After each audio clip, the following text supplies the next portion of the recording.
ನಮಸ್ಕಾರ ಸ್ನೇಹಿತರೆ.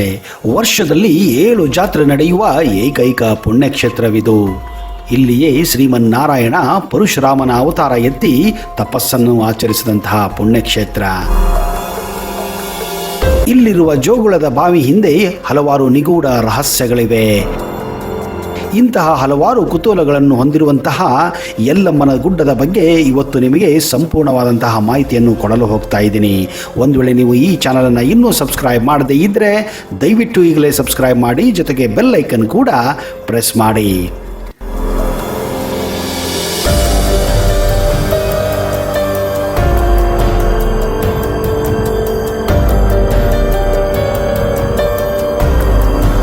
Focus Kannada YouTube ಚಾನಲ್ಗೆ ಸ್ವಾಗತ ಸುಸ್ವಾಗತ. ಬೆಳಗಾವಿ ಜಿಲ್ಲೆಯ ಸೌದತ್ತಿ ಅಥವಾ ಸವದತ್ತಿ ಪುರಾಣ ಪ್ರಸಿದ್ಧ ಶಕ್ತಿ ದೇವತೆಯ ಕ್ಷೇತ್ರವಾಗಿದೆ. ಸೌದತ್ತಿಗೆ ಸೌಗಂಧವರ್ತಿ ಅಥವಾ ಸೌಗಂಧಿಕಾಪುರ ಎಂಬುವ ಪ್ರಾಚೀನ ಹೆಸರಿತ್ತು. ಇದು ತಾಯಿ ರೇಣುಕಾ ಯಲ್ಲಮ್ಮ ಅಥವಾ ತಾಯಿ ಯಲ್ಲಮ್ಮನ ನೆಲವೀಡು. ಇಲ್ಲಿರುವ ಯಲ್ಲಮ್ಮನ ದೇವಸ್ಥಾನವನ್ನು 2000 ವರ್ಷಗಳ ಹಿಂದೆಯೇ ನಿರ್ಮಿಸಲಾಗಿತ್ತು ಎನ್ನಲಾಗಿದೆ. ಆದರೆ ಈಗಿರುವ ದೇವಾಲಯ ಅಷ್ಟು ಪ್ರಾಚೀನವಾಗಿದ್ದಲ್ಲ.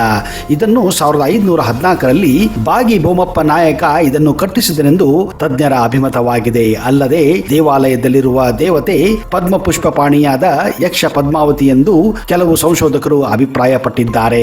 ಆದರೆ 100 ವರ್ಷಗಳಿಂದ ಬೇಡಿ ಬರುವ ಭಕ್ತರ ಕೋರಿಕೆಯನ್ನು ಈಡೇರಿಸುತ್ತಾ ಇಲ್ಲಿ ನೆಲೆಸಿರುವ ತಾಯಿ ಯಲ್ಲಮ್ಮನೇ ಎಂಬುದು ಭಕ್ತರ ಅಚಲ ನಂಬಿಕೆಯಾಗಿದೆ.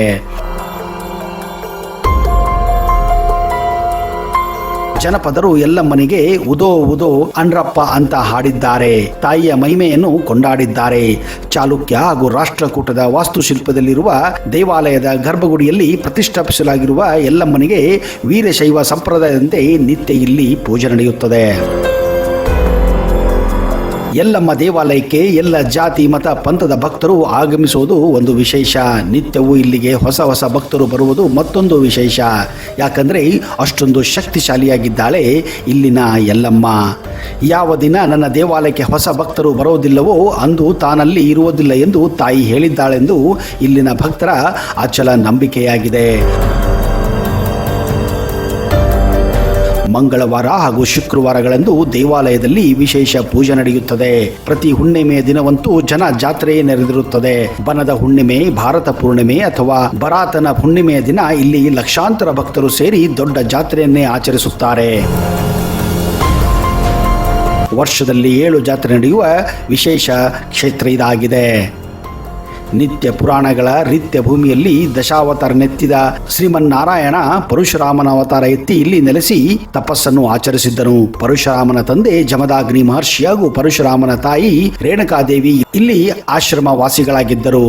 ಪ್ರತಿನಿತ್ಯ ಯಜ್ಞಕ್ಕೆ ನೀರು ತರಲು ಹೊಳಗೆ ಹೋಗುತ್ತಿದ್ದ ರೇಣುಕಾದೇವಿ ಮರಳಿನಲ್ಲಿ ಮಡಕೆ ಮಾಡಿ ಹಾವನ್ನೇ ಸಿಂಬೆಯಾಗಿಸಿಕೊಂಡು ನೀರು ತರುತ್ತಿದ್ದಳು. ಇದಕ್ಕೆ ಕಾರಣ ಆಕೆಯ ಪಾತಿವ್ರತ್ಯದಲ್ಲಿ ಅಂತಹ ಶಕ್ತಿ ಇರುತ್ತಿತ್ತು. ಒಂದು ದಿನ ಮರಳಿನಲ್ಲಿ ಮಾಡಿದ ಮಡಕೆಗೆ ಆ ತಾಯಿ ನೀರು ತುಂಬಿಸುವಾಗ ಆಕಾಶ ಮಾರ್ಗದಲ್ಲಿ ಹೋಗುತ್ತಿದ್ದ ಯಕ್ಷರ ಸರಸದ ಬಿಂಬ ನೀರಿನಲ್ಲಿ ಕಾಣಿಸುತ್ತದೆ.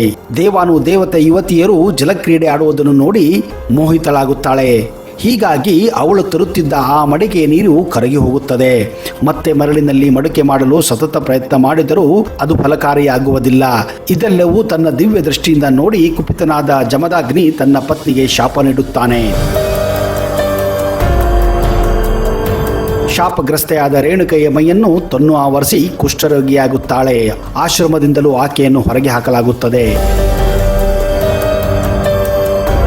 ಹೀಗೆ ಪತಿಯಿಂದ ದೂರಾದ ರೇಣುಕಾ ಮಾತೆ ಸೌದತ್ತಿಯ ಈಗಿನ ಜೋಗುಳ ಬಾವಿ ಬಳಿ ಬಂದು ಯಕ್ಕಯ್ಯ ಜೋಗಯ್ಯ ಎಂಬ ಸಿದ್ಧರ ದರ್ಶನ ಮಾಡಿ ಅವರ ಅಣತಿಯಂತೆ ಜೋಗುಳ ಬಾವಿಯಲ್ಲಿ ಸ್ನಾನ ಮಾಡಿ ಮೈಗೆ ಅರಿಶಿನ ಭಂಡಾರ ಲೇಪಿಸಿಕೊಂಡು ತನ್ನೆಲ್ಲ ರೋಗವನ್ನ ಮುಕ್ತಳಾಗಿಸುತ್ತಾಳೆ ಹಾಗೂ ತನ್ನ ಹಿಂದಿನ ಸುಂದರ ರೂಪವನ್ನು ಪಡೆಯುತ್ತಾಳೆ. ಆ ಸಮಯದಲ್ಲಿ ಈ ಬಾವಿ ಚಿಕ್ಕದಾಗಿತ್ತು, ಆದರೆ ಈಗ ಇದು ಅದ್ಭುತವಾಗಿ ನವೀಕರಣಿಸಲಾಗಿದೆ. ಶಾಪ ವಿಮೋಚನೆ ಆದ ಬಳಿಕ ಮತ್ತೆ ಆಶ್ರಮಕ್ಕೆ ಹಿಂದಿರುಗುವ ಪತ್ನಿಯನ್ನು ಕಂಡು ಕೋಪಾಗ್ನಿಯಿಂದ ಕುದಿಯುತ್ತಿದ್ದ ಜಮದಾಗ್ನಿ ತನ್ನ ಮಗನಿಗೆ ತಾಯಿಯ ತಲೆ ಕತ್ತರಿಸುವಂತೆ ಆಜ್ಞಿಸುತ್ತಾನೆ. ಪರಶುರಾಮ ತಂದೆಯ ವಾಕ್ಯವನ್ನು ಪಾಲಿಸಿ ತಾಯಿಯ ರುಂಡವನ್ನು ತುಂಡರಿಸುತ್ತಾನೆ. ನಂತರ ಮತ್ತೆ ತಂದೆಯನ್ನು ಸಂತೈಸಿ ಅವರ ತಪೋಬಲದಿಂದ ತಾಯಿಗೆ ಮರುಜನ್ಮ ನೀಡಿಸುತ್ತಾನೆ. ಹೀಗೆ 2 ಬಾರಿ ಹುಟ್ಟಿದ ತಾಯಿ ರೇಣುಕಾದೇವಿ ತನ್ನ ಶಾಪ ವಿಮೋಚನೆಗೆ ಕಾರಣವಾದ ಜೋಗುಳ ಬಾವಿಯ ಬಳಿ ಎಲ್ಲಮ್ಮನಾಗಿ ನೆಲೆಸಿ ಭಕ್ತರನ್ನು ಹರಿಸುತ್ತಿದ್ದಾಳೆ ಎಂದು ಜನರ ನಂಬಿಕೆಯಾಗಿದೆ. ಈ ಪವಿತ್ರ ತಾಣದಲ್ಲಿ ಜಮದಾಗ್ನಿ ಹಾಗೂ ಪರಶುರಾಮರ ದೇವಾಲಯಗಳು ಕೂಡ ಇವೆ. ಇಂದಿಗೂ ಈ ದೇವಾಲಯದಲ್ಲಿ ಭಕ್ತರು ಭಂಡಾರ ಅರ್ಪಿಸುವುದು ಪ್ರಮುಖ ಸೇವೆಯಾಗಿದೆ. ಅಲ್ಲದೆ ಮಕ್ಕಳಿಲ್ಲದವರು ಸಂತಾನ ಭಾಗ್ಯಕ್ಕೆ ಹರಕೆ ಹೊತ್ತು ಪರಶುರಾಮರ ತೊಟ್ಟಿಲು ತೂಗುವ ಸೇವೆಯನ್ನು ನಡೆಸಿಕೊಂಡು ಬರುತ್ತಾರೆ.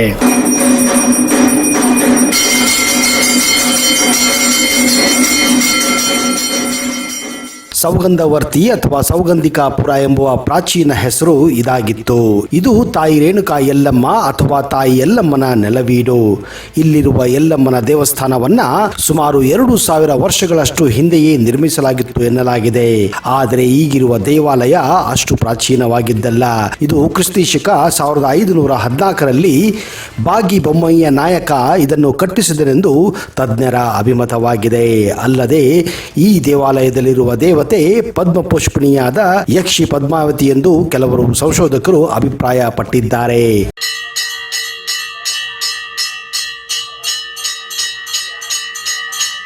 ಹಿಂದೆ ಅಗಸ್ತ್ಯ ಋಷಿಗಳ ಆಶೀರ್ವಾದದಂತೆ ಪುತ್ರಕಾಮೇಷ್ಟಿ ಯಾಗವನ್ನು ಮಾಡಿದ ಕಾಶ್ಮೀರದ ಅರಸ ರೇಣುಕಾ ರಾಜ ಮತ್ತು ಭೋಗವತಿ ದಂಪತಿಗಳ ಮಗಳಾಗಿ ಯಜ್ಞಕುಂಡದಲ್ಲಿ ಜನಿಸುತ್ತಾಳೆ ಶ್ರೀ ರೇಣುಕಾದೇವಿ. ಅವಳು ಸಾಮಾನ್ಯವಾಗಿಯೇ ಆದಿಶಕ್ತಿಯ ಸ್ವರೂಪವಾಗಿದ್ದು ಸಿದ್ಧಾಚಲ ಪರ್ವತದಲ್ಲಿ ನೆಲೆಸಿ ಜಮದಾಗ್ನಿಯನ್ನು ತನ್ನ ಪಾತಿವ್ರತ್ಯದಿಂದ ಮಹಾಮಹಿಮಳಾಗಿ ಇಂದಿಗೂ ಕೂಡ ಜನಸಾಮಾನ್ಯರ ಆರಾಧ್ಯ ದೈವಳಾಗಿದ್ದಾಳೆ. ಯಲ್ಲಮ್ಮನ ಗುಡ್ಡದಲ್ಲಿರುವ ಈ ದೇವಸ್ಥಾನದಲ್ಲಿ ಪ್ರತಿದಿನ ಮುಂಜಾನೆ ಅಭಿಷೇಕದ ಪೂಜೆ ಬೆಳಗ್ಗೆ 4ರಿಂದ 6 ಗಂಟೆವರೆಗೆ ಮತ್ತು ಸಂಜೆ 4:30ರಿಂದ 6:30ರವರೆಗೆ ನಡೆಯುತ್ತದೆ. ಇದರ ಜೊತೆಗೆ ಚೈತ್ರ ಮಾಸದ ಶುದ್ಧ ಚತುರ್ಥಿಯಂದು ದೇವಿಗೆ ಕಂಕಣ ಮಂಗಳ ಸೂತ್ರಧಾರಣೋತ್ಸವ ಜರುಗುತ್ತದೆ. ವೈಶಾಖ ಮಾಸ ಶುದ್ಧ ತೃತೀಯ ಅಕ್ಷಯ ತೃತೀಯದಂದು ಈ ಕ್ಷೇತ್ರದಲ್ಲಿ ಪರಶುರಾಮ ಜಯಂತಿಯನ್ನು ಅದ್ದೂರಿಯಿಂದ ಆಚರಿಸಲಾಗುತ್ತದೆ. ಪುರುಷರು ಎತ್ತುಗಳನ್ನ ಮೈತೊಳೆದು ಸಿಂಗರಿಸುತ್ತಾರೆ. 5 ಜನ ಜೋಗಮ್ಮ ಅಂದರೆ ಜೋಗತಿಯರು ಮತ್ತು 5 ಜನ ಮುತ್ತೈದೆಯರು ಸೇರಿ ಹಡಲಿಗೆ ತುಂಬುವ ಕಾರ್ಯಕ್ಕೆ ಅಣತಿಯಾಗುತ್ತಾರೆ. ಕಡಬು, ವಡೆ, ರೊಟ್ಟಿ, ಚಪಾತಿ, ಪಲ್ಯ ಇತ್ಯಾದಿಗಳನ್ನು ತಯಾರಿಸಿಕೊಂಡು ತಾವು ತಂದಿದ್ದ ದವಸ ಧಾನ್ಯಗಳನ್ನ ಹಡಲಿಗೆಯಲ್ಲಿ ಇಟ್ಟು ಚೌರಿಕೆಗಳನ್ನ ಹಡಲಿಗೆ ಪಕ್ಕದಲ್ಲಿಟ್ಟು ಪೂಜಿಸುವ ಮೂಲಕ ಆರತಿ ಕರ್ಪೂರವನ್ನು ಕೂಡ ಬೆಳಗುತ್ತಾ ಯಲ್ಲಮ್ಮ ನಿನ್ನ ಪಾದಕ್ಕೆ ಉದೋ ಉದೋ, ಜಗದಂಬ ನಿನ್ನ ಪಾದಕ್ಕೆ ಉದೋ ಉದೋ, ಜೋಗುಳ ಬಾವಿ ಸತ್ಯವ್ವ ನಿನ್ನ ಪಾದಕ್ಕೆ ಉದೋ ಉದೋ, ಪರಶುರಾಮ ನಿನ್ನ ಪಾದಕ್ಕೆ ಉದೋ ಉದೋ ಎನ್ನುತ್ತಾ ಸುತ್ತಲಿನ ಎಲ್ಲ ದೇವರ ಹೆಸರನ್ನು ಸ್ಮರಿಸುತ್ತಾರೆ. ತದನಂತರ ಮಂಗಳಾರತಿ ಮಾಡಿ ಜೋಗತಿಯರಿಗೆ ಮತ್ತು ಮುತ್ತೈದರಿಗೆ ಉಣಬಡಿಸಿ ನಂತರ ಕುಟುಂಬದವರು ತಮ್ಮೊಡನೆಗೆ ಆಗಮಿಸಿದ ನೆರೆಹೊರೆ ಎಲ್ಲರೂ ಊಟ ಮಾಡುವ ಮೂಲಕ ಹಡಲಿಗೆ ತುಂಬುವ ಆಚರಣೆಯು ಇಲ್ಲಿ ವಿಜೃಂಭಣೆಯಿಂದ ನಡೆಯುತ್ತದೆ.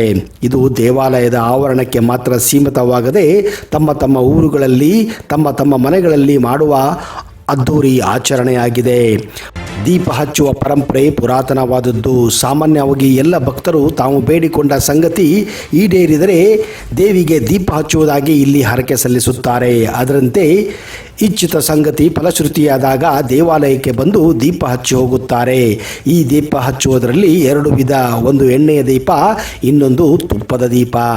ಹೊಸದಾಗಿ ವಾಹನ ಖರೀದಿಸಿದವರು ಅದನ್ನು ನೇರವಾಗಿ ದೇವಾಲಯದ ಆವರಣಕ್ಕೆ ತರುತ್ತಾರೆ. ಇಲ್ಲಿ ಪೂಜಾರಿಗಳನ್ನು ಸಂಪರ್ಕಿಸಿ ಅವರಿಂದ ಪೂಜೆ ಮಾಡಿಸಿ ಲಿಂಬೆಹಣ್ಣನ್ನು ದೇವಿಯ ಆಶೀರ್ವಾದ ರೂಪದಲ್ಲಿ ಪಡೆದು ಅದನ್ನು ವಾಹನಕ್ಕೆ ಕಟ್ಟಿಕೊಂಡು ತಮ್ಮ ಊರುಗಳಿಗೆ ಹೊರಡುತ್ತಾರೆ.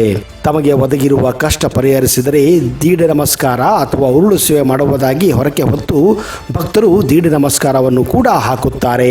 ನೆಲದ ಮೇಲೆ ಮಲಗಿ ಕೈ ಚಾಚಿ ಕೈಯಲ್ಲಿ ಒಂದು ದಂಟನ್ನು ಹಿಡಿದು ಅದರಿಂದ ಒಂದು ಗೆರೆ ಎಳೆದು ಆಮೇಲೆ ನಿಂತು ಆ ಗೆರೆ ಎಳೆಯ ಸ್ಥಳದಿಂದ ಮತ್ತೆ ಮಲಗಿ ಕೈ ಚಾಚಿ ಗೆರೆ ಎಳೆಯುತ್ತಾ ದೇವಾಲಯದವರೆಗೂ ಸಾಗಿ ಅಲ್ಲಿ 2, 5 ಹೀಗೆ ಸುತ್ತು ಪ್ರದಕ್ಷಿಣೆ ಹಾಕುವ ಮೂಲಕ ದೇವಾಲಯ ಪ್ರವೇಶಿಸಿ ದೇವಿಯ ದರ್ಶನ ಪಡೆದು ತಮ್ಮ ಹರಕೆಯನ್ನ ತೀರಿಸುವ ಪದ್ಧತಿ ಇಂದಿಗೂ ಇಲ್ಲಿ ರೂಢಿಯಲ್ಲಿದೆ.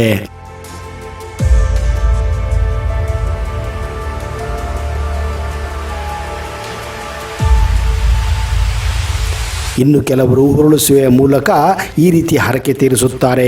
ಕೆಲವರು ದೇವಾಲಯದ ಆವರಣದಲ್ಲಿ ಈ ಹರಕೆ ತೀರಿಸಿದರೆ ಇನ್ನು ಕೆಲವರು ಜೋಗುಳ ಬಾವಿಯಿಂದ ಆರಂಭಿಸಿ ದೇವಾಲಯದವರೆಗೂ ದೀಢ ನಮಸ್ಕಾರ ಹಾಕುವುದನ್ನು ರಸ್ತೆಯುದ್ದಕ್ಕೂ ನೀವು ಇಲ್ಲಿ ಕಾಣಬಹುದು. ತನ್ನದೇ ಆದ ವೈಶಿಷ್ಟ್ಯತೆಗಳಿಂದ ಭಕ್ತ ಜನರಲ್ಲಿ ಮನೆ ಮಾತಾಗಿರುವ ಇವಳು ಕರ್ನಾಟಕ, ಆಂಧ್ರಪ್ರದೇಶ, ಮಹಾರಾಷ್ಟ್ರ, ಕೇರಳ, ತಮಿಳುನಾಡಿನಲ್ಲಿ ರೇಣುಕಾ ದೇವಿಯನ್ನ ಆರಾಧ್ಯ ದೇವಿಯಾಗಿ ಭಕ್ತರು ಇಲ್ಲಿ ನಡೆದುಕೊಳ್ಳುತ್ತಾರೆ. ಅದರಲ್ಲಿ ಉತ್ತರ ಕರ್ನಾಟಕ, ದಕ್ಷಿಣ ಮಹಾರಾಷ್ಟ್ರದಲ್ಲಿ ಎಷ್ಟೋ ಜನ ಕುಟುಂಬದವರಿಗೆ ಇವಳು ಮನೆಯ ದೇವತೆಯಾಗಿದ್ದಾಳೆ. ಸ್ನೇಹಿತರೆ, ಒಂದು ವೇಳೆ ನೀವು ಬೆಳಗಾವಿ, ಧಾರವಾಡ, ಬೈಲಹೊಂಗಲ, ಕಿತ್ತೂರು ಹಾಗೂ ಸೊಗಲಕ್ಕೆ ಹೋದರೆ ತಪ್ಪದೇ ಯಲ್ಲಮ್ಮನ ಗುಡ್ಡಕ್ಕೆ ಭೇಟಿ ಕೊಟ್ಟು ರೇಣುಕಾ ದೇವಿಯ ಆಶೀರ್ವಾದವನ್ನು ಕೂಡ ಪಡೆಯಿರಿ.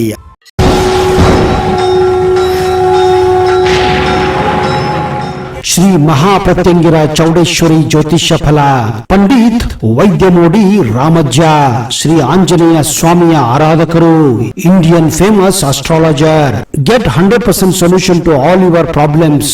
ಶ್ರೀ ಪ್ರತ್ಯಂಗಿರ ದೇವಿಯನ್ನ ವಶಪಡಿಸಿಕೊಂಡಿರುವ ಏಕೈಕ ಜ್ಯೋತಿಷ್ಯರು ಪಂಡಿತ್ ರಾಮಜ್ಜನವರು ರಾಜಮೋಡಿ, ತಾಳೆಗೆರೆ ಮತ್ತು ನಿಮ್ಮ ಧ್ವನಿಯ ಮೂಲಕ ನಿಮ್ಮ ಭವಿಷ್ಯವನ್ನ ನಿಖರವಾಗಿ ಹೇಳುತ್ತಾರೆ. ಫೋನಿನ ಮೂಲಕ ನೇರ ಪರಿಹಾರದಲ್ಲಿ ಓಪನ್ ಚಾಲೆಂಜ್. ಆಂಜನೇಯ ಸ್ವಾಮಿಯ ಅನುಗ್ರಹದಿಂದ ವಿಶೇಷ ಪರಿಹಾರ ತಿಳಿಸುತ್ತಾರೆ. ನಿಮ್ಮ ಒಂದು ಕರೆ ನಿಮ್ಮ ಭವಿಷ್ಯವನ್ನೇ ಬದಲಾಯಿಸಬಲ್ಲದು. ಇವರ ದೂರವಾಣಿ ಸಂಖ್ಯೆ 9008220252.